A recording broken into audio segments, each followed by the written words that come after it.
তব কথামৃতম তপ্তজীবনম কবিভিরীড়িতম কল্মষাপহম শ্রবণমঙ্গলম শ্রীমদাততম ভুবি গৃণন্তি ye ভূরিদায়নঃ।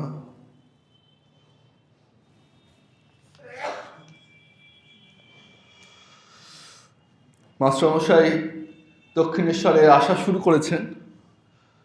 প্রথম দর্শন এবং দ্বিতীয় দর্শন হয়ে গেছে।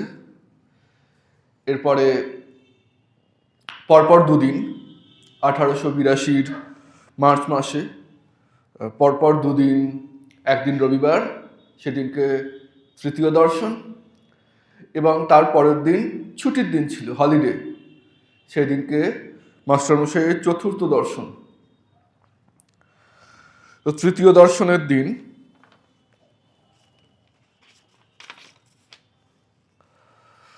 মাস্টারমশাই তখন বরানগরে ভগিনীর বাড়িতে ছিলেন। ঠাকুর শ্রীরামকৃষ্ণকে দর্শন করা অবধি, অর্থাৎ প্রথমবার এবং বিশেষত দ্বিতীয়বার দর্শন করা অবধি সর্বক্ষণই তাঁহারই চিন্তা। সর্বদাই যেন সেই আনন্দময় মূর্তি দেখিতেছেন ও তাহার সেই অমৃতময়ী কথা শুনিতেছেন। ভাবিতে লাগিলেন, এই দরিদ্র ব্রাহ্মণ কিরূপে এইসব গভীর তত্ত্ব অনুসন্ধান করিলেন ও জানিলেন, আর এত সহজে এই সকল কথা বুঝাইতে তিনি এ পর্যন্ত কাহাকেও কখনো দেখেন নাই। মাস্টারমশাই উচ্চশিক্ষায় শিক্ষিত, নিজে পণ্ডিত মানুষ, শিক্ষক মহাশয়। তৎকালের কলকাতার যে সমস্ত জ্ঞানীগুণী মানুষ, তাদের অনেকের সঙ্গেই মাস্টারমশাইয়ের সখ্যতা ছিল এবং অনেককেই তিনি দর্শন করেছিলেন, তাদের সান্নিধ্যে এসেছিলেন, তাদের বক্তৃতাদি শুনেছিলেন। তো তাদের ঠিক বিপ্রতি পেয়ে এরকম একজন অতি সাদাসিধে মানুষ, আপাত অর্থে যার বাইরে কোনো পাণ্ডিত্যের ঐশ্বর্য নেই, তিনি এই সমস্ত তত্ত্বকথা, ভয়েস বাড়াতে হবে, আমি তো আর বাড়াতে পারবো না। আমি এই তুমি একটু এসো এদিকে। কি বলছো তোমার ওখানে ভয়েস বাড়াতে হবে একটু।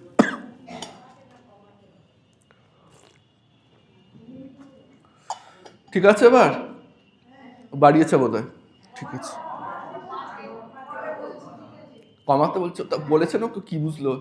এই কমাতে বলছেন। যাক, দেরি হয়ে যাচ্ছে।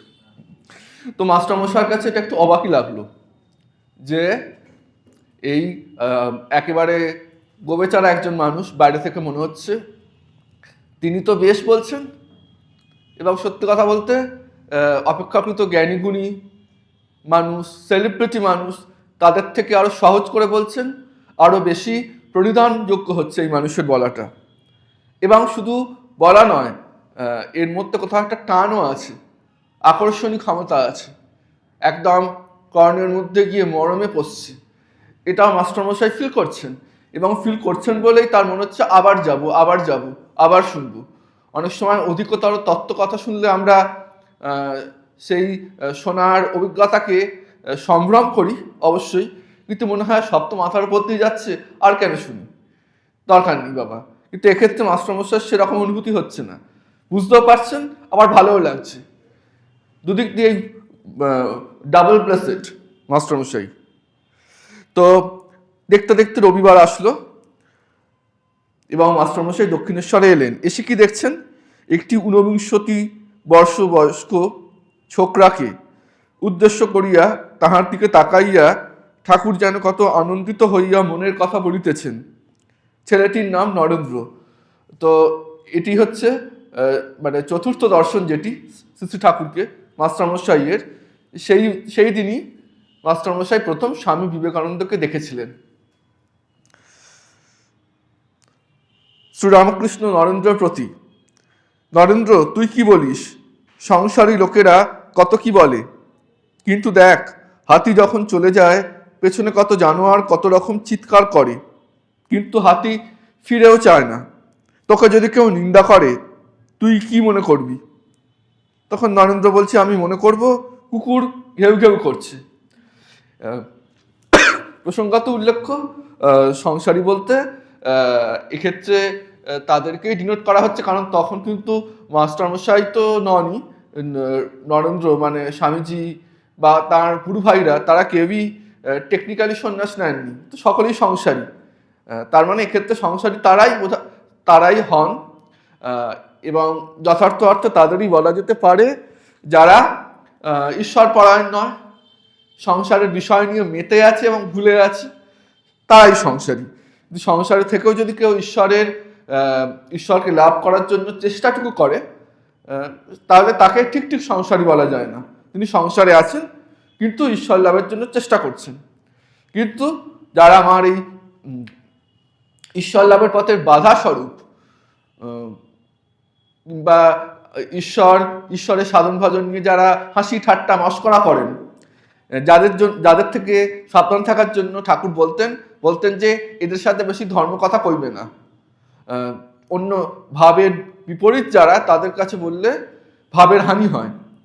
তো এরকম মানুষদের যারা ঈশ্বরকে লাভ করতে ইচ্ছুক, তারা কিভাবে ডিল করবে?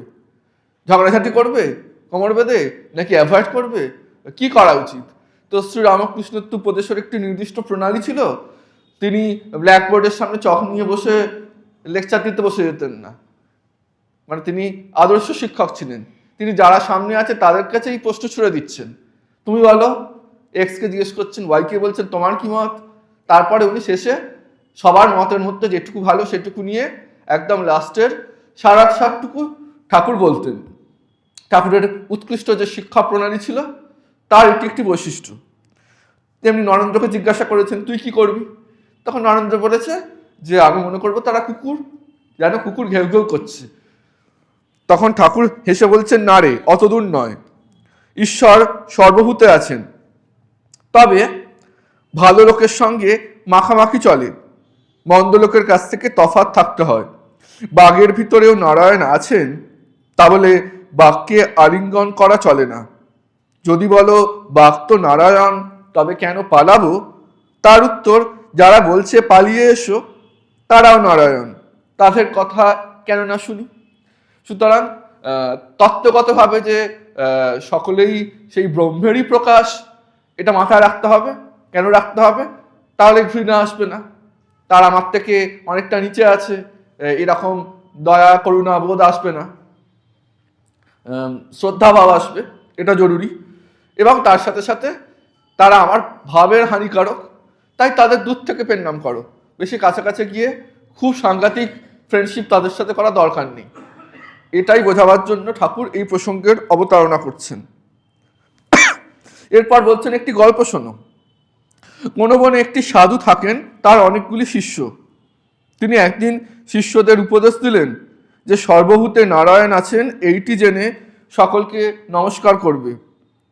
একদিন একটি শিষ্য হোমের জন্য কাঠ আনতে বনে গিয়েছিল। এমন সময় রব উঠল, কে কোথায় আছো, পালাও, একটা পাগলা হাতি যাচ্ছে। সবাই পালিয়ে গেল, কিন্তু শিষ্যটি পালালো না। সে জানে যে হাতিও নারায়ণ, তবে পালাবো কেন? এই বলে দাঁড়িয়ে রইল, নমস্কার করে স্তবস্তুতিও করতে লাগলো নারায়ণকে, হস্তিরূপী নারায়ণকে। এদিকে মাহুত বলছে চেঁচিয়ে, পালাও পালাও। মাহুত তো এই হাতির সাথে ঘর করে, তার এই হাতির নারী নক্ষত্র জানা, তাই সে সাবধান করে দিচ্ছে, পালাও পালাও। কিন্তু শিষ্যটি তবুও নড়ল না। শেষে কি হলো? যা হবার তাই। হাতি কি করলো? সুরে তুলে নিয়ে তাকে একধারে ছুঁড়ে ফেলে দিয়ে চলে গেল। শিষ্য ক্ষতবিক্ষত হয়ে ও অচৈতন্য হয়ে পড়ে রইল। এবং কখন আমি হাতির সামনে থাকতে পারি? যদি আমি হাতির মতো বলশালী হই তাহলে থাকতে পারি, হাতির মতো বা তার থেকেও বেশি বলশালী হই, হাতি আমার ক্ষতি করতে পারবে না।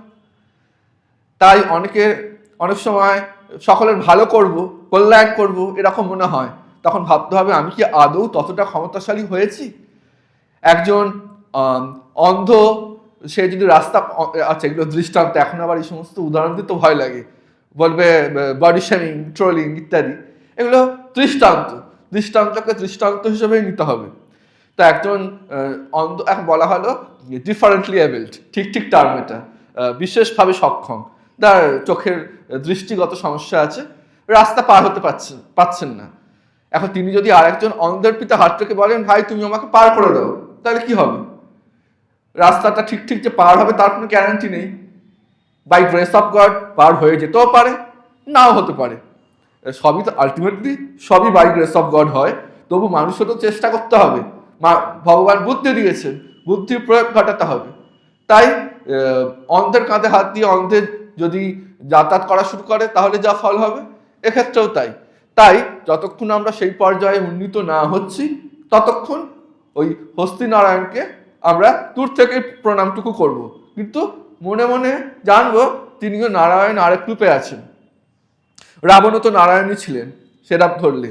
রাবণ দুষ্টুমি করেননি, কংস দুষ্টুমি করেননি, তখন সেই মুহূর্তে তো ভগবানও জানতেন। ভগবান তখন বলেছেন, রাবণ দুষ্টুমি করছে, এসো আমরা আলিঙ্গনাবদ্ধ হই। ভগবান জানতেন, তিনিও লীলা করার জন্য তখন তীরই চালিয়েছিলেন, তিনিও কংসকে মারার জন্য সুদর্শন চক্র ছেড়েছিলেন। সুতরাং যেখানে ঈশ্বর তিনি জানেন বিপরীত থেকে মানুষের মনের গতি প্রকৃতি কি, তথাপি তিনি লীলার প্রেক্ষিতে কিন্তু যা করা উচিত সেটাই করছেন। সুতরাং আমরা যদি ঈশ্বরের পথ অনুসরণ করিও খানিকটা হলে লীলার পথটুকু নিতে পারি, সবসময় ব্রহ্মতত্ত্বে চলে যাওয়াটা কাজের কথা নয়। এবং ঈশ্বরের লীলাটাও পুরোপুরি অনুকরণ করতে আমরা পারবো না, তিনি কৃপা করতে এসছেন। কখনো কখনো কৃপা করার জন্য তিনি, যেমন নিত্যানন্দ মহাপ্রভু তো নিজের শরীরে আঘাত নিয়েছিলেন, তখন চৈতন্য মহাপ্রভু রেগে গিয়েছিলেন, সেটা অন্য প্রসঙ্গ। তো মোদ্দা কথা এটাই, শ্রীরামকৃষ্ণদেব এখানে বুঝিয়ে দিচ্ছেন যে সংসারে থাকতে গেলে বিপরীত ভাবের মানুষও আসবে, তাদেরকে আমরা যেন দূর থেকেই প্রণাম করি, একটা নির্দিষ্ট দূরত্ব বজায় রেখেই চলি তাদের সাথে, কিন্তু যেন ঘৃণাবোধ না থাকি।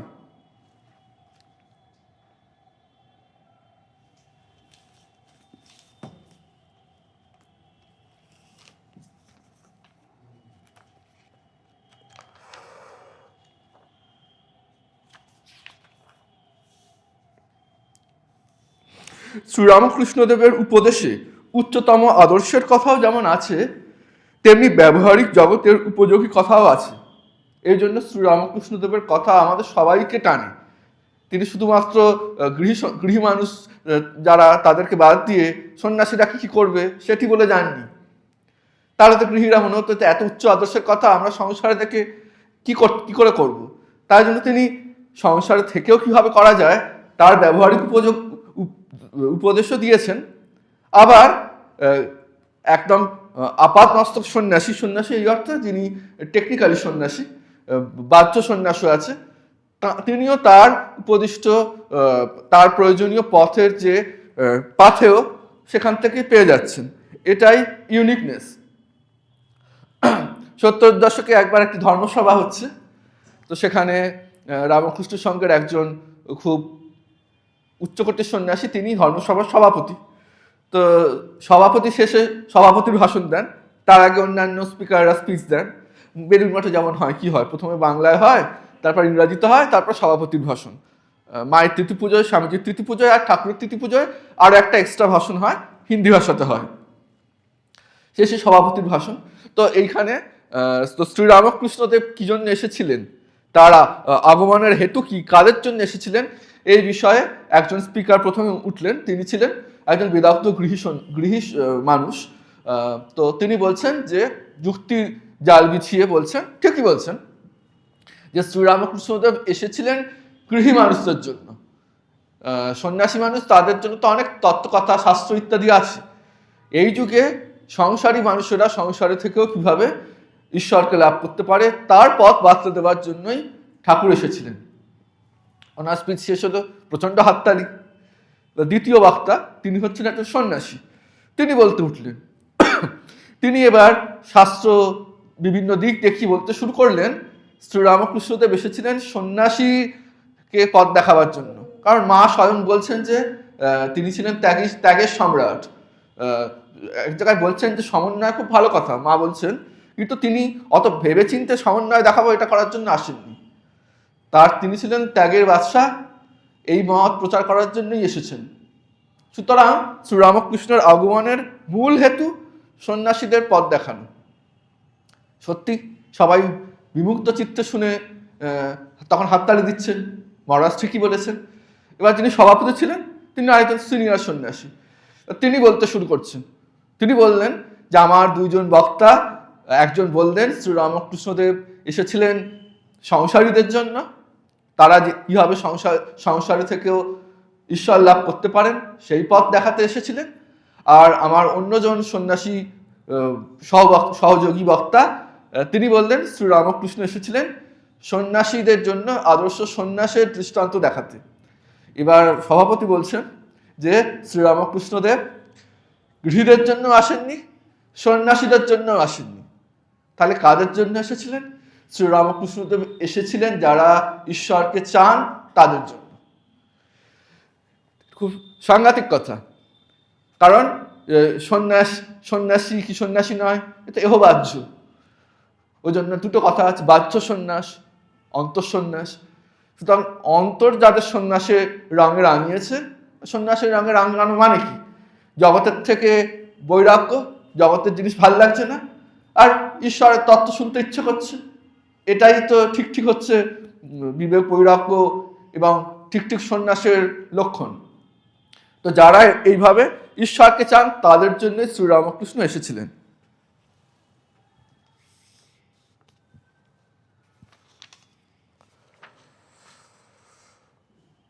শ্রীরামকৃষ্ণদেব এক্ষেত্রে এই মাহুত এবং মাহুত নারায়ণের কথা কেন শুনবো না? মাহুত নারায়ণ যখন বলছেন পালিয়ে এসো, হস্তি নারায়ণের থেকে আমাদের পালিয়ে আসা উচিত, ঠিক এরকমই আরেকটি দৃষ্টান্ত দিয়েছিলেন, সেই ব্রহ্মচারী এবং সাপের গল্প। ওটি অনেকটা এক। ব্রহ্মচারীকে তার গুরুদেব বলেছিলেন সবার মধ্যে ব্রহ্ম আছে, সবাই নারায়ণ। এমত অবস্থায় সাপের সাথে তার মোলাকাত হয়েছে, তার উচিত ছিল হয় পালিয়ে যাওয়া, নতুবা সাপটাকে দূরে সরিয়ে দেওয়া। আমি একটু ভুল বললাম, ওটা অন্য গল্প। এক্ষেত্রে গল্পটা হচ্ছে স্বয়ং সাপই হচ্ছেন এখানে শিষ্য আর কি। সাপ অহিংসা নীতি গ্রহণ করেছিলেন, সহিংস নীতি ত্যাগ করে।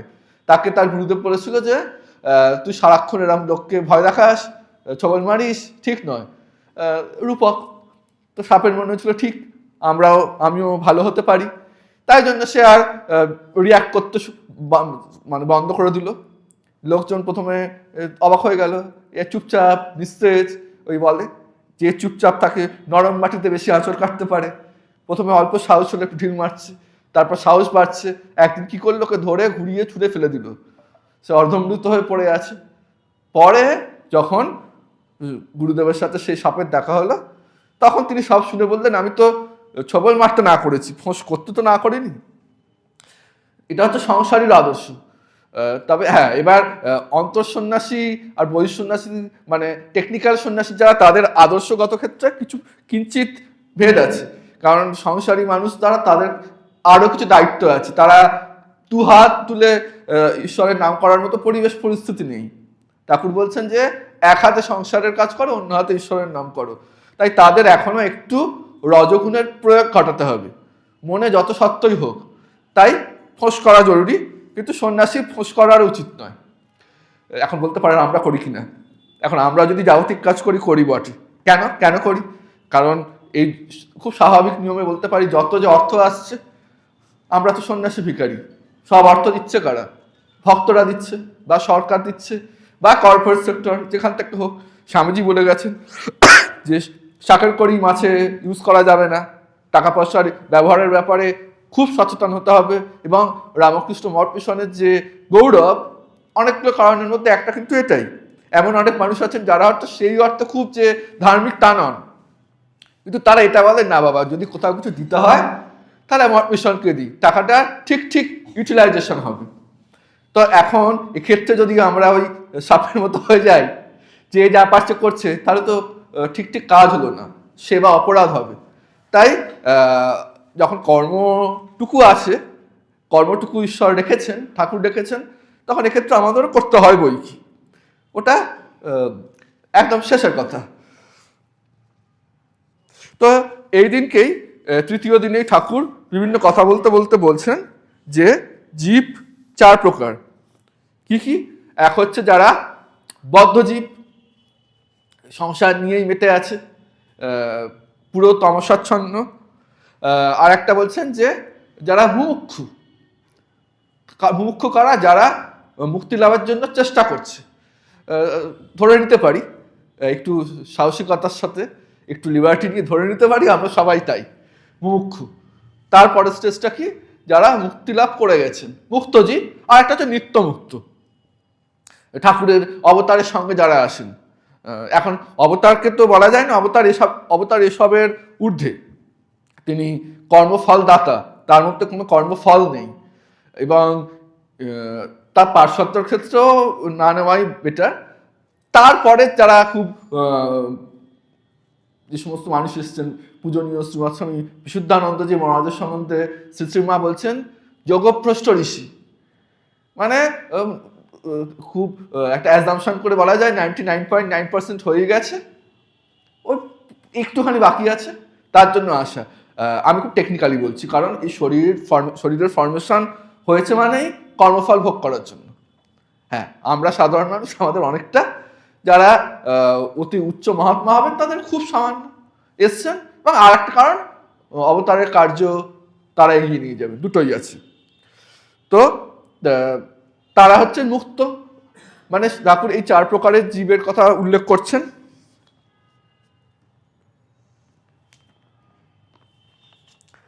এবং তার সাথে সাথে ঠাকুর এটা বলছেন বদ্ধ যারা।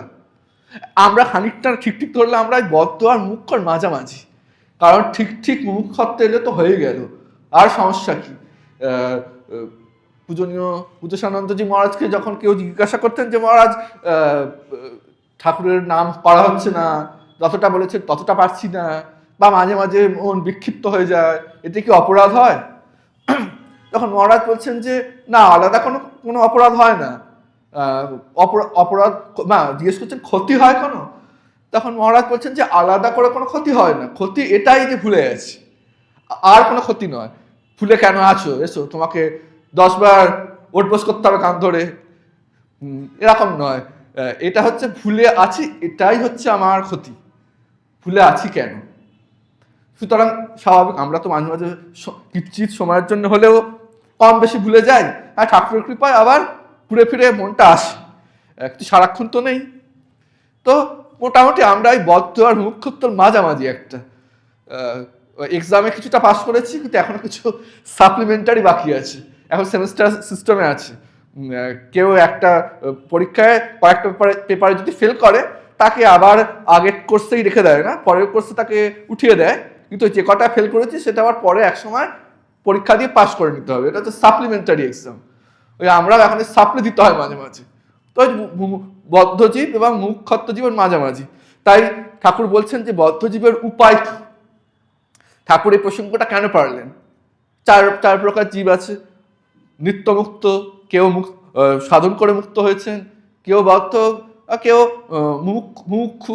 এগুলো তো এই তাত্ত্বিক কথা। ঠাকুর যখন যা কাজ করছেন তার পেছনে একটা উদ্দেশ্য আছে, সেটা হচ্ছে যারা সামনে আছে শুনবে, এবং যারা পরে কথামৃত পাঠ করবে, যেমন আমি, আপনারা যখন ঘরে পড়েন, এবং যারা শুনবে তাদের সকলের জন্যই একটু পুশ করে দেওয়া, একটু এগিয়ে দেওয়া, এটাই উদ্দেশ্য।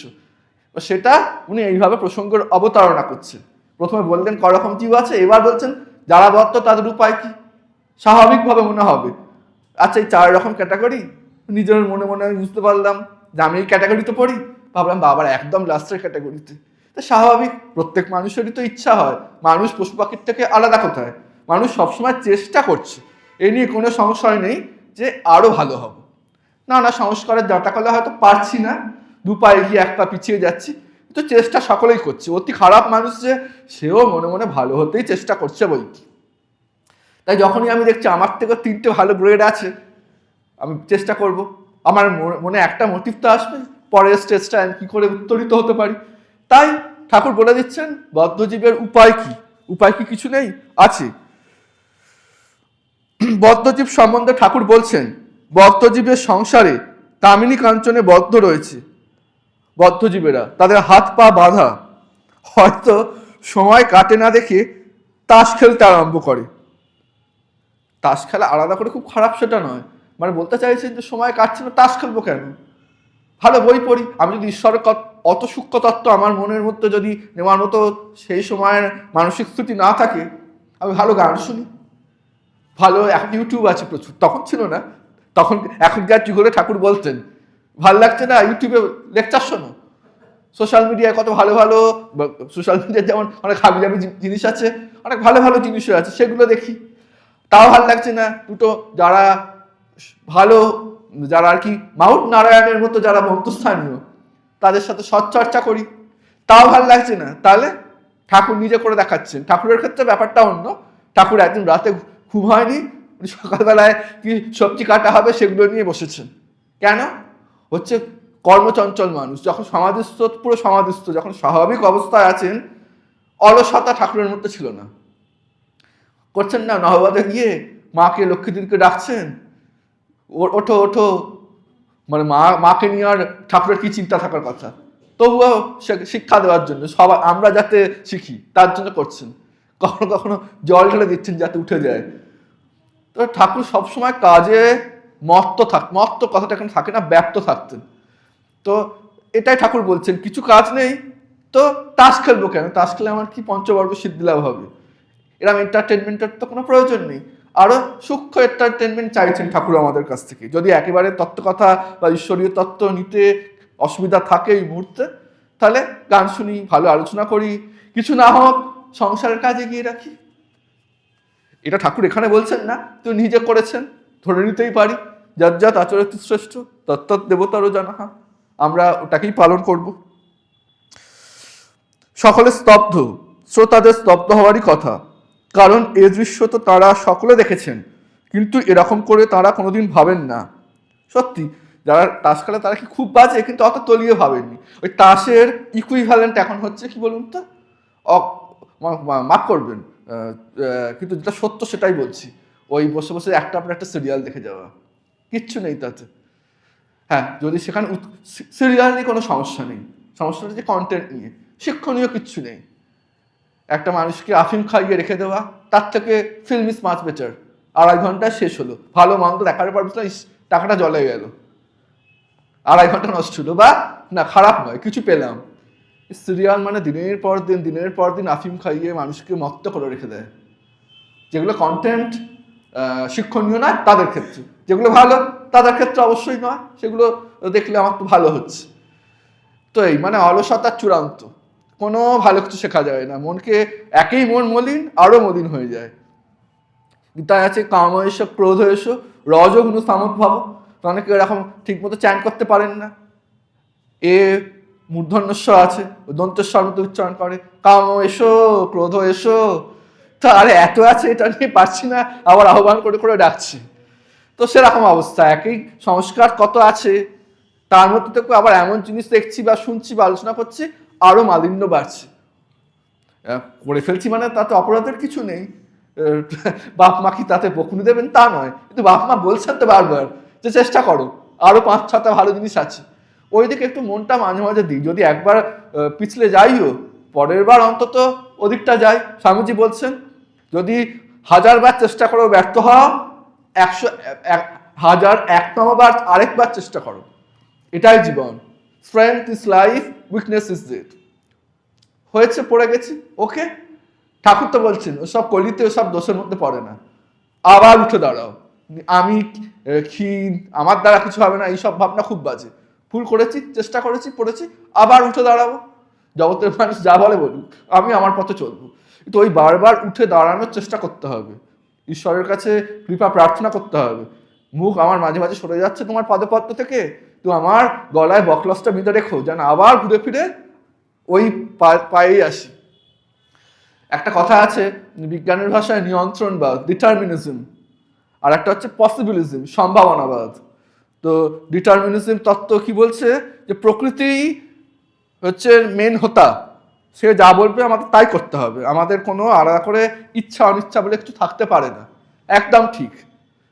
তো পরবর্তীকালে পসিবিলিজমের যখন, সম্ভাবনাবাদের যখন এই তত্ত্ব যখন আস্তে আস্তে উদ্ভাবিত হচ্ছে হিউম্যানিটিসে, তো তারা তখন বলছে হ্যাঁ, প্রকৃতি যে আমাদের পুরোপুরি নিয়ন্ত্রণ করে এটা ঠিক, এবং মানুষ চাইলেই যা কিছু করতে পারে না, এটাও ঠিক। কিন্তু কি হয়, আমাদের সামনে একটু সম্ভাবনা আছে। কিরকম? একটা ল্যাম্পপোস্টে একটা গরুকে বা ছাগলকে বাঁধা আছে। ছাগলটা চাইলে যেখানে ইচ্ছে যেতে পারবে না। ডিটারমিনিজম বা নিয়ন্ত্রণবাদ সত্য। পসিবিলিজম কি বলছে? বলছে হ্যাঁ, ছাগলটা কিছুটা তো যেতে পারে, একটা পর্যায়ে কি আটকে যাবে, আর পারবে না। তাই মানুষের কিছু তো পুরুষকারের জায়গা আছে, ওই পুরুষকারটুকু আমি কেন প্রয়োগ করব না? এখন বলতে পারি পুরুষকারটাও তার কৃপা। ওরকম যদি কারণ সত্যি সত্যি শরণাগতি এসে থাকে তো কি, আমাদের ওটা আসে না, আমরা ওরা মুখে মুখে বলি প্রবোধ দেওয়ার জন্য। ওইটুকু চেষ্টা করতে হবে। ভাত বাড়া আছে, খাই, হাতটা দিয়ে একটু তুলে খাই। আমরা যদি 1 পা এগোই, ঈশ্বর 10 পা এগিয়ে আসে। ঈশ্বর চাইছেন ওই 1 পা আমরা এগোই। ঈশ্বর চাইছেন যে আমরা মা মা বলে ডাকি। ছেলের মুখে মামা বাণী শুনবেন বলে ভবরানী, আড়াল থেকে দেখছেন তাই। কেন? সামনে দেখলে যদি আর না ডাকি, গানে আছে।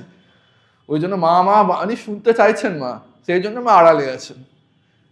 ওইটুকু ডাকি, ওইটুকুই মা চাইছেন। মা বলছেন যে তোমাদের পায়ে কি বলুন, কাঁটা ফুটলে আমার বুকে শেল বাজে। তা কতদিন আর বাচ্চা হয়ে থাকবো, বেবি হয়ে থাকতে কদিন ভালো লাগে? একটু বড় হই মানে কি মায়ের দায়িত্ব নিতে হবে না? কোনো দরকার নেই। এইটুকুই দায়িত্ব যে মায়ের বুকে যেন শেলটা না বাজে। তাই যদি কাঁটা ফোটে, সংসারে কাঁটাটা বার করে দিই, ওইটুকুই আমাদের পুরুষকার। এক হচ্ছে সাবধানে চলতে পারি যাতে কাঁটা না ফোটে।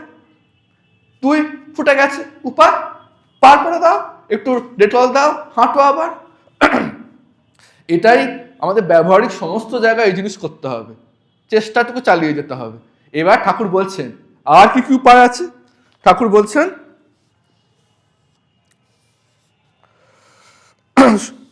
অনেকবার বলেছেন বহু জায়গায়, এখানে বলছেন মূলত বিশ্বাস খুব দরকার। আর দরকার সাধু সঙ্গ, নির্জনে গিয়ে ঈশ্বর চিন্তা এবং প্রার্থনা। বদ্ধজীবের উপায় কি? প্রথমেই বলছেন বিশ্বাস থাকলে তো হয়েই গেল। ঠাকুর তখন বিভীষণের সেই গল্পটি বলছেন যে কাগজে একটা পাতায় সাগর পার হবে, কি করে পার হবে? তখন সেতু বন্ধন হয়নি, রাম নাম লিখে রেখেছে। তারপরে তুমি এটা নিয়ে যাও, খুলে দেখবে না, পার হয়ে যাবে।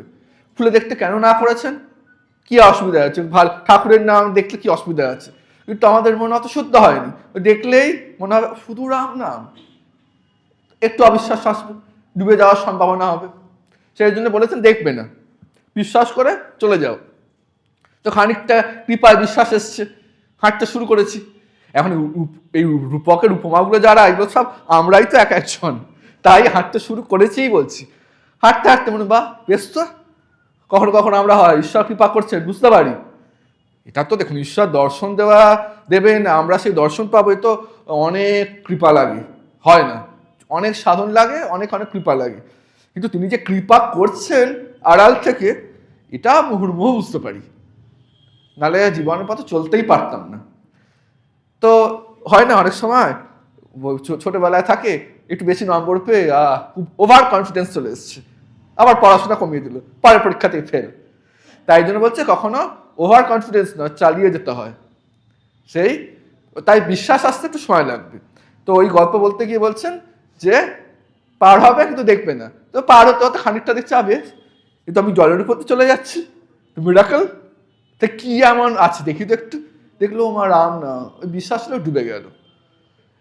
এই গল্পটা ঠাকুর বললেন। তো এই বিশ্বাস হচ্ছে আমাদের কাঙ্ক্ষিত। ওই বিশ্বাস চলে আসা মানে ওই তত্ত্বগতভাবেই বলছি, আমার তো হয়নি, আমি ওই জন্য প্র্যাকটিক্যালি বলতে পারছি না, তত্ত্বগতভাবে ওই রকম বিশ্বাস মানে ওটা ঈশ্বর দর্শন থেকে আর বাকি কি রইল?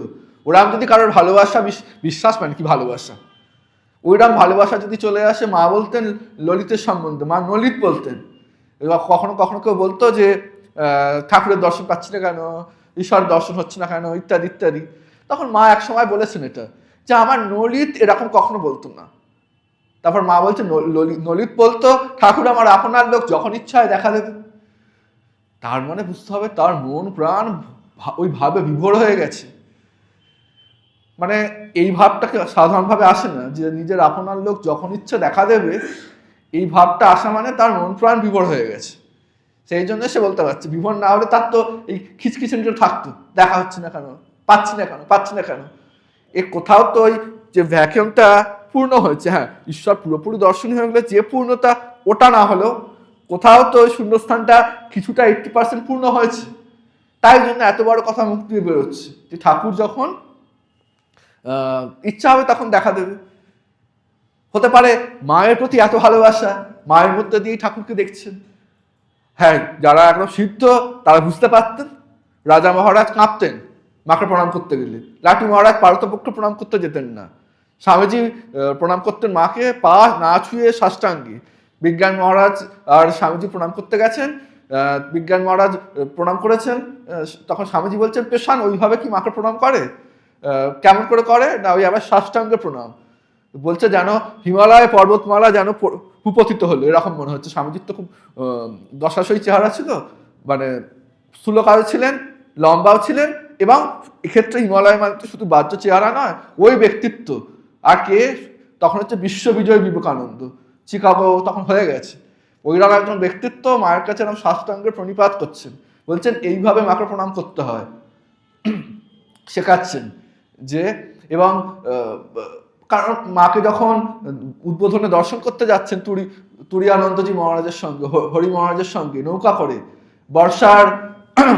বর্ষার দিন, মেঘ করেছে, টপটপ করে বৃষ্টি পড়ছে, বর্ষার দিন গঙ্গা প্রচন্ড ঘোলা হয়, কারণে পলিমাটি থাকে প্রচুর। আর স্বামীজি কি করছেন, ওই গঙ্গা জল আঁচড়া করে নিচ্ছেন আর খাচ্ছেন। হরি মহারাজ বলছেন নরেন করছো কি, তোমার শরীর খারাপ, আরো শরীর খারাপ হবে তো। তো স্বামীজি বলছেন যে না, মাকে দর্শন করতে যাচ্ছি, মা মহা পবিত্রতার মূর্তিমূর্তি পবিত্রতা, তিনি আমাকে আরো পবিত্র হতে হবে। মানে স্বামীজির সম্বন্ধে শিশু ঠাকুর এত সার্টিফিকেট দিচ্ছেন। এই যে প্রথম দিন মাস্টারমশাই দেখলেন, সেদিনও স্বামীজি সার্টিফিকেট দিয়েছেন, নিত্য সিদ্ধের ধাপ ইত্যাদি ইত্যাদি এক প্রস্তাব বলেছেন। তো সেই স্বামীজি যাকে ঠাকুর বলছেন তুই আর আমি কি আলাদা, সেই স্বামীজিরও মনে হচ্ছে মার কাছে যাওয়ার জন্য তার আরো পবিত্রতা আনার অবকাশ আছে।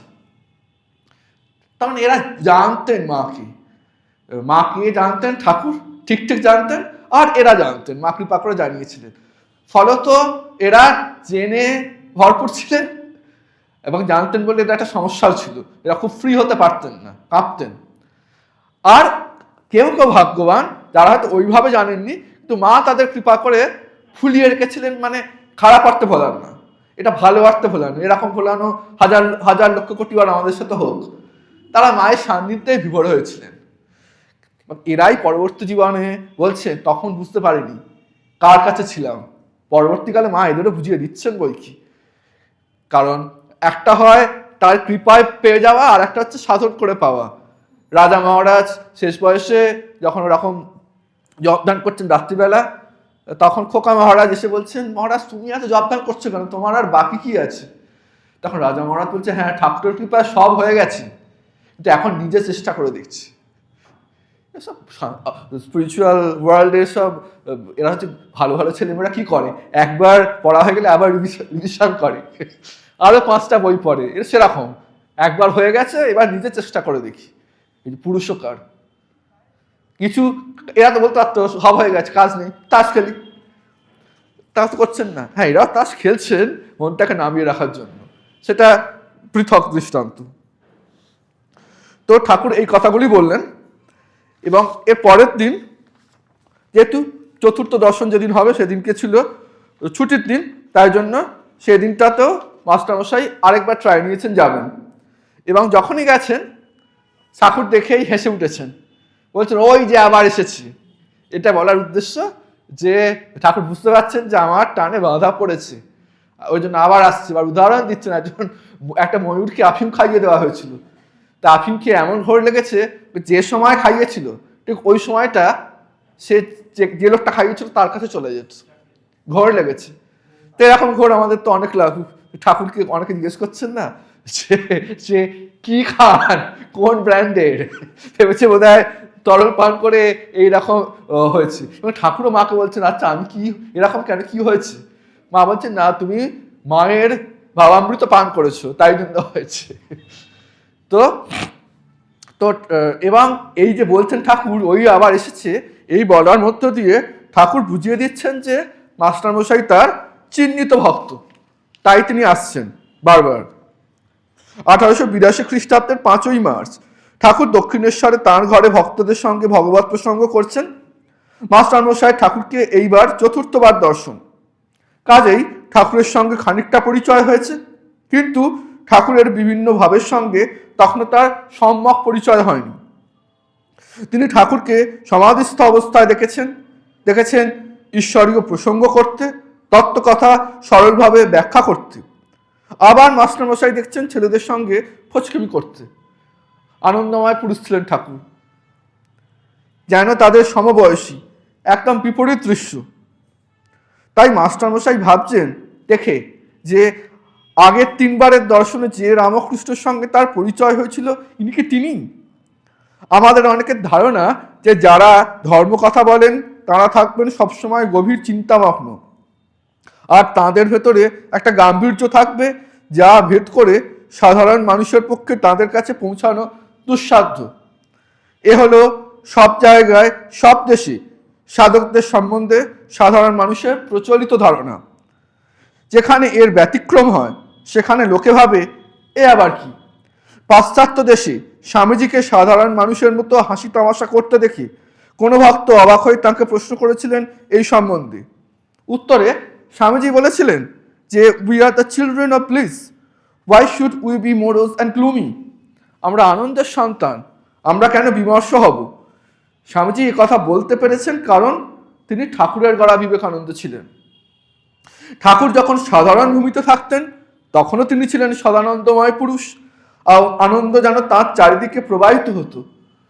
অনেকে সমাধি মানে ভেবেছে বোধহয় একটা জড় সমাধি, প্রচণ্ড যন্ত্রণা। তো ঠাকুরকে দেখার পর অনেকের মানে পুরো চিন্তা ভাবনা বদলে গেছে, বলছে এত আনন্দ, একে না দেখলে বুঝতে পারতাম না। এই অবতার যখন আসেন তার মানে যে মিশন থাকে, কি করব। বাজার যাওয়ার সময় আমরা লিখিত 1 2 3 4 করে ফর্দ, 1 2 3 4, তো অবতারেরও যে ফর্দ থাকে তা সেগুলো বহুধা বিভক্ত, মাল্টি লেয়ার্ড। তার মধ্যে একটা থাকে বিভিন্ন যে প্রচলিত যে ধর্মপথ, সেখানে যা গ্লানি এসছে সেগুলোর পুনরুজ্জীবন করা। যেমন তন্ত্র সাধনায় অনেক গ্লানি এসেছিল, ঠাকুর আসায় সেই জায়গাটা আবার পুনরুজ্জীবিত হলো। যারা ভাবতো যে তন্ত্র মানেই বাজে, বাজে উদাহরণগুলো দেখে দেখে তাদের সেই ধারণা হয়েছিল। কিন্তু ঠিক ওই পথে চলা যে কত শক্ত, এটা যে একটা স্বাস্থ্যসম্মত পথ, এই শাস্ত্রের যেটা হারিয়ে যেতে বসেছে তার আবার রি-এস্টাবলিশমেন্ট, এটাও একটা অবতারের আগমনের কারণ বই কি। এই যে এটাও একটা কারণ যে সমাধিস্থ মানে কি ওই সব হবে। একটা হচ্ছে অল্প বিদ্যা ভয়ঙ্করী, কিছু একটা পেয়ে সেটা নিয়ে বকবক করে যাচ্ছে। সত্যিকারের যে সমাধি সে যে আনন্দে ভরিয়ে দেয়। মা বলছেন যে হৃদয়ে আনন্দের ঘর পুষেছিল। ঠাকুরের তো তাও সমাধি হচ্ছে বোঝা যেত, মায়ের তো তাও বোঝা যেত না। এই ছোট ছোট হিংস থেকে বোঝা যায় মা সর্বক্ষণ সমাধিস্থই থাকতেন। হৃদয়ে আনন্দের ঘর পুষে আছে মানে কি, ওই রাতে কে যেন বাঁশি শব্দ বাজাতো, মন আকুল হয়ে যেত, মানে বোঝা যাচ্ছে এগুলো, বোঝা যাচ্ছে। কারণ এদের সম্বন্ধে তো আর কোনো একটা স্টেটমেন্ট আমরা দিতে পারি না এইভাবে, তাহলে বিজ্ঞর মতো ব্যাপার হয়ে যাবে, মূর্খতা হয়ে যাবে। কিন্তু শাস্ত্রের সাথে মিলিয়ে চুলিয়ে দেখলে খানিকটা যেন বোঝা যায়। ওটা হতে পারে ওটা যে সারাক্ষণ কি শুনতে পেতেন বলুন? যারা অজপা জাপ করেন কি শোনা যায়? অনাহত ধ্বনি। হতে পারে তাই। তো এই হচ্ছে ব্যাপার। তখন এবার এ প্রসঙ্গে উদাহরণ দিচ্ছেন যে ঠাকুরকে যারা সেইভাবে দেখেনি, যারা রাজা মহারাজকে দেখেছেন, ভূতেশানন্দজি মহারাজ তো স্বামী ব্রহ্মানন্দজি মহারাজকে দেখেছেন, তাই তিনি কথামৃত প্রসঙ্গে ব্রহ্মানন্দজির দৃষ্টান্ত নিয়ে আসছেন। ব্রহ্মানন্দ মহারাজ তখন বলরাম মন্দিরে, সেখানে তাকে দর্শন করবার জন্য এক ভক্ত তার এক বন্ধুকে নিয়ে গিয়েছেন মহাপুরুষ দেখাবেন বলে। তারা এসে দেখেন মহারাজ ছোকরাদের নিয়ে হাসি তামাশা করছেন। ভক্তটি ভাবছেন হায়, মহারাজ কিছু সৎপ্রসঙ্গ করছেন না, তার বন্ধুটি না জানি কি ভাবছেন। কিছুক্ষণ পরে যখন তারা বিদায় নেবেন তখন মহারাজ তাঁদের হাসতে হাসতে বললেন, ওগো আমাদের ভালো কথাও হয়। রাস্তায় নেমে ভক্তটি ভাবলেন যে বন্ধুটি বোধহয় খুব হতাশ হয়েছেন। এটা হয়, কাউকে খুব ভালোবাসি হ্যাঁ, তার কাছে আমার প্রিয়জনকে নিয়ে যাচ্ছি। সবসময় আমি চাই যেন আমার প্রিয়জনটি আমার এই ভালোবাসার মানুষটিকে ভুল না বোঝে। এরকম হতো যখন স্বামীজির সাথে অনেক পণ্ডিতের তর্ক বিতর্ক হতো, তার গুরু ভাইরা ওই সময় অনেকে ভয়ের চোটে জপ করতে বসে যেতেন। কেন? যেন স্বামীজি জিতে যান। এগুলো খুব মধুর ব্যাপার। তো এমনি এরও মনে হচ্ছে, আহারে রাজা মহারাজ তো তত্ত্ব কথা কিছু বললেন না, ঈশ্বরীয় প্রসঙ্গ করলেন না, না জানি আমার বন্ধুটি কি না কি ভেবে বসবে, চিন্তা হচ্ছে।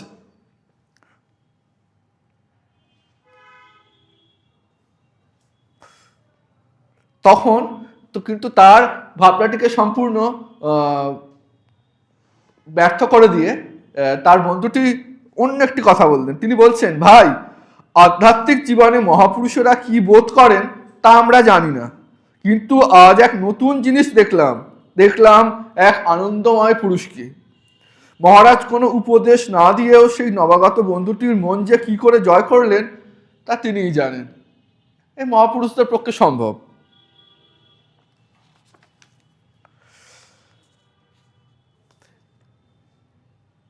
এবং এই চতুর্থ দিনে শ্রীরামকৃষ্ণ আরেকটা প্রসঙ্গ করেছেন, মহাবীরের প্রসঙ্গ, হনুমানজির প্রসঙ্গ। কি জন্য?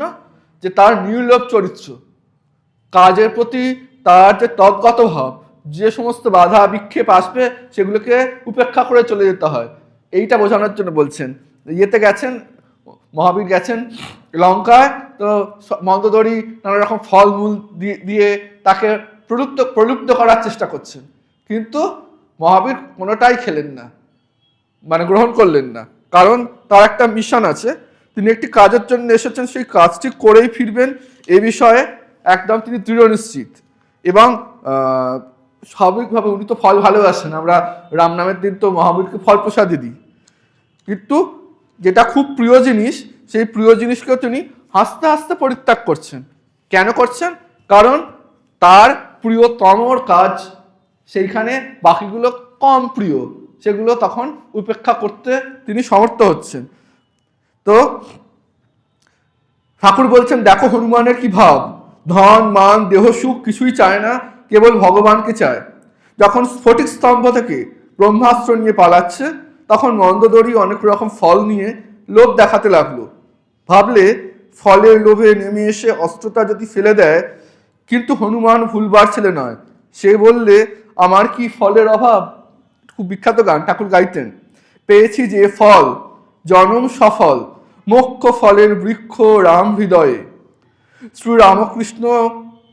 শ্রীরাম কল্পতরু মূলে বসে রই, যখন যে ফল বাঞ্ছা সেই ফল প্রাপ্ত হই। ফলের কথা কই, ধনী গো, ও ফল গ্রাহক নই, যাব তোদের প্রতিফল যে দিয়ে। এটা বলতে বলতে ঠাকুর আবার সমাধিস্থ হয়ে গেলেন। এতক্ষণ যিনি হাসি ঠাট্টা করছিলেন আবার সমাধিস্থ হয়ে গেলেন। ঠাকুরের কাছে এই বাহ্যভূমি, অর্ধবাহ্য দশা এবং সমাধিস্থ যাওয়া, এটা যেন এঘর থেকে ঘরে যাতায়াতের মতো। প্রতিদিন প্রতি মুহূর্তে তিনি যাতায়াত করতেন। তো এই যে উদাহরণটা দিলেন আমাদের সামনে প্লেস করছেন ঠাকুর, কেন? এটাই বোঝাতে চাইছেন আমাদেরও মহাবীরের মতো এরকম নির্লোভ হতে হবে। ইষ্টের পথে যতই প্রলোভন আসুক না কেন, আমার প্রলোভন সেইগুলোই আসবে যেগুলো আমার উইকনেস। হয়তো কালকে আমার কোথাও যাওয়া আছে ধর্মকথা শোনার জন্য, সেই সময় আমি যেটা খুব ভালোবাসি এরকম একটা খাবার চলে এলো, এটা এত খেলাম পেট খারাপ হয়ে গেল, কন্ট্রোল করতে হবে। তাই জন্য ওই এবার কন্ট্রোল করতে পারছি না কেন? কারণ কোথাও আমার ইষ্টের প্রতি যে ভালোবাসা তার থেকে ওই ভালোবাসা বেশি হয়ে যাচ্ছে। উপায়, তখন ঠাকুর উপায় বলে দিচ্ছেন, বিশ্বাস, সাধুসঙ্গ, প্রার্থনা, ঈশ্বরের ধ্যান ভজন করা। এবং এর মধ্যে অপেক্ষাকৃত একটু সোজা হচ্ছে প্রার্থনা, কারণ বিশ্বাস তো অনেক সাধন সাপেক্ষ, কৃপা সাপেক্ষ, নির্জনে গিয়ে সবসময় হয়ে ওঠে না। সাধুসঙ্গ একটা আমাদের না, তবু কিছুটা হয়, তো আমাদেরই হয় না অনেক সময়। কাজ করে আলাদা করে সাধুসঙ্গ করতে যাব অনেক সময় হয় না, আর সংসারের থেকে করা তো একটু ডিফিকাল্ট তো বটেই, ঘন ঘন তো হয় না। সেই জায়গায় দাঁড়িয়ে প্রার্থনাটা অনেক সহজ। এবং প্রার্থনার একটা সুবিধা হচ্ছে খুব মেকানিক্যালি করা যায়। ঠিক আছে, অতটা মন নেই, এক কথাই বারবার বলে যাচ্ছি, ঠাকুরের কিচ্ছু তাতে যায় আসবে না, মেকানিক্যালি বলি, প্রার্থনাটুকুই করি। তো এবার ঠাকুর বুঝতে পারছেন যে এ আফিম খাওয়া ময়ূরের মতো হয়ে গেছেন মাস্টারমশাই। তো তিনি বলছেন সেদিনকে যখন সবাই আস্তে আস্তে চলে গেল, মাস্টারমশাই গেলেন আরও অনেক গভীর রাতে না, মানে সন্ধ্যা উত্তীর্ণ হওয়ার পর। তারপরে পরের দিন ঠাকুর বলছেন বলরাম বাবুর বাড়িতে যাওয়ার জন্য। সেই নিয়ে কথোপকথন হচ্ছে। মাস্টার ঠাকুরের গান শুনে আত্মহারা, যেন মন্ত্রমুক্ত সর্প। এবার সংকুচিত হয়ে জিজ্ঞাসা করছেন, আজ আর কি গান হবে? ঠাকুর চিন্তা করে বললেন, না, আজ আর গান হবে না। এই বলিয়া কি যেন মনে পড়িল, অমনি বলিলেন, তবে এক কর্ম করো, আমি বলরামের বাড়ি কলকাতায় যাব, তুমি যেও, সেখানে গান হবে। নিজেই বলে দিচ্ছেন যে ভালো ছাত্র হলে সে যদি বারবার মাস্টারমশাই পেছু পেছু যায়, স্যার এটা কি, স্যার ওটা কি, স্যার তখন তার যে ডিউরেশন আছে ক্লাসের পড়ানোর, তার বাইরে গিয়ে স্যারও করেন সেরকম আগ্রহ দেখলে। ঠাকুর বুঝতে পারছেন এর আগ্রহ আছে, আর তার থেকে বড় কথা একেবারে লাগবে, কিন্তু আমি আনা করিয়েছি, তাই বলছেন বলরামের বাড়িতে যাও। আবার ঠাকুর যে কত প্র্যাকটিক্যাল, একটা ভাবের ঘরে আছেন তো বলরামের বাড়ি যাও বলে দিলেই হতো, সেটুকু নয়, উনি এটাকে পুরো বুঝিয়ে দিচ্ছেন ভালো করে। কিরকম বলছেন, তুমি জানো বলরাম বসু? মাস্টার, আজ্ঞা না। শ্রীরামকৃষ্ণ বলরাম বসু, বোসপাড়ায় বাড়ি। মাস্টার, যে আজ্ঞা, আমি জিজ্ঞাসা করবো। আজকে কি করে বলতেন, ঠিক আছে আমি গুগল ম্যাপ করে নেবো, চলে যাবো, ঠিক চিন্তা নেই। শ্রীরামকৃষ্ণ মাস্টার সঙ্গে নাট মন্দিরে বেড়াইতে, আচ্ছা তোমার একটা কথা জিজ্ঞাসা করি, আমাকে তোমার কি বোধ হয়? ঠাকুরের কাজকর্ম শুরু হয়ে গেছে, এই যে জিজ্ঞাসা করে নেওয়া এইগুলো। মাস্টার চুপ করে আছেন। তোমার কি বোধ হয় আমার কয় আনা জ্ঞান হয়েছে? মাস্টার বলছেন, আনা এ কথা বুঝতে পারি না, তবে এরূপ জ্ঞান বা প্রেম ভক্তি বা বিশ্বাস বা বৈরাগ্য বা উদার ভাব কখনো কোথাও দেখি নাই। এই প্রথম, দ্বিতীয়, তৃতীয় দর্শনেই ঠাকুর এর মধ্যে সবগুলো দেখিয়ে দিয়েছেন এবং বুঝিয়েও দিয়েছেন। মাস্টারমশাই বলছেন উদার ভাব এরম দেখি নাই, সেটাও বুঝে গেলেন। এরকম জ্ঞান প্রেম, এরকম তার প্রায়োগিক উদাহরণও মাস্টারমশাই দেখেননি। ঠাকুর শ্রী রামকৃষ্ণ হাসিতে লাগিলেন। এরূপ কথাবার্তার পর মাস্টার প্রণাম করিয়া বিদায় গ্রহণ করিলেন। সদর ফটক পর্যন্ত আসিয়া আবার কি মনে পড়িল, অমনি ফিরিলেন। আবার নাট মন্দিরে ঠাকুর শ্রী রামকৃষ্ণের কাছে আসিয়া উপস্থিত। ঠাকুর সেই ক্ষীণালোক মধ্যে একাকী পাদচারণ করিতেছেন, একাকী নিঃসঙ্গ। পশুরা যেন অরণ্য মধ্যে আপন মনে একাকী বিচরণ করিতেছেন। আত্মারাম। সিংহ একলা থাকতে, একলা বেড়াতে ভালোবাসে, অনপেক্ষ। অবাক হইয়া মাস্টার আবার সেই মহাপুরুষ দর্শন করিতেছেন শ্রীরামকৃষ্ণ মাস্টারের প্রতি। আবার যে ফিরে এলে? মাস্টার, আজ্ঞা, বোধহয় বড় মানুষের বাড়ি, যেতে দেবে কিনা তাই যাব না ভাবছি, এইখানে এসেই আপনার সঙ্গে দেখা করব। শ্রীরামকৃষ্ণ বলছেন, না গো, তা কেন? তুমি আমার নাম করবে, বলবে তাঁর কাছে যাব, তাহলেই কেউ আমার কাছে নিয়ে আসবে। মাস্টার যে আজ্ঞা বলিয়া আবার প্রণাম করিয়া বিদায় লইলেন।